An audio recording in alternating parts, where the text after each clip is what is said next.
فالج کے حملے سے کیسے نمٹا جائے؟ بیماری خواہ کوئی بھی ہوم انسان کی پریشانیوں میں اضافے کا سبب بنتی ہے، تاہم فالج کا معاملہ اس لیے شدید تر ہے کہ اس کا شکار لاچار ہو کر دوسروں کے رحم و کرم پر آ جاتا ہے۔ ماہرین نے اس بیماری سے متعلق نئی احتیاطی تدابیر جاری کی ہیں جس پر عمل کر کے اس مرض سے بچا جا سکتا ہے۔ شائع رپورٹ کے مطابق ماہرین تجویز کرتے ہیں کہ خوراک، فزیکل ایکٹیویٹی اور بیماری کے خطرے کے عوامل کی نشاندہی سے 80% تک فالج سے بچا جا سکتا ہے۔ یہ کارآمد معلومات امریکی ادارے امریکن اسٹروک ایسوسی ایشن نے جاری کی ہیں، فالج متعلق آگاہی اور معلومات فراہم کرنے کا کام کرتا ہے۔ ماہرین کے مطابق اپنی صحت کا بھرپور خیال رکھ کر فالج کے خطرے کو محدود کیا جا سکتا ہے۔ اس کے لیے ضروری ہے کہ صحت بخش غذا کے استعمال کے ساتھ جسم کو متحرک رکھا جائے اور سگریٹ نوشی سے بچا جائے ہے۔ ماہرین کے مطابق فالج کا حملہ اس وقت ہوتا ہے جب دماغ کے کسی حصے میں خون کا بہاؤ رک جائے یا دماغ میں خون کی نالی پھٹ جائے۔ ان دونوں صورتوں میں دماغ میں آکسیجن نہیں پہنچتی،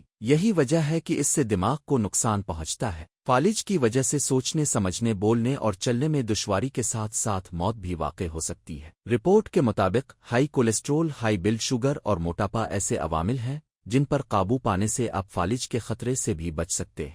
اس کے علاوہ ڈائٹ میں پھل، سبزیاں، اناج اور زیتون کا استعمال بھی مددگار ثابت ہوتا ہے۔ یہ غذائیں کولیسٹرول کو معتدل رکھنے میں مدد دیتی ہے۔ ماہرین کی تجاویز کے مطابق اپنی غذا سے گائے کا گوشت محدود کر کے اس کے بجائے پھلیاں، خشک میوے، انڈے اور مچھلی سے پروٹین حاصل کرنا زیادہ بہتر ہے۔ اس کے علاوہ اپنی غذا سے پروسیسڈ فوڈ یعنی مختلف مراحل سے گزر کر تیار ہونے والی اشیاء کا استعمال کم کرنے کے ساتھ ساتھ چینی کے استعمال کو بھی انتہائی محدود کرنا چاہیے۔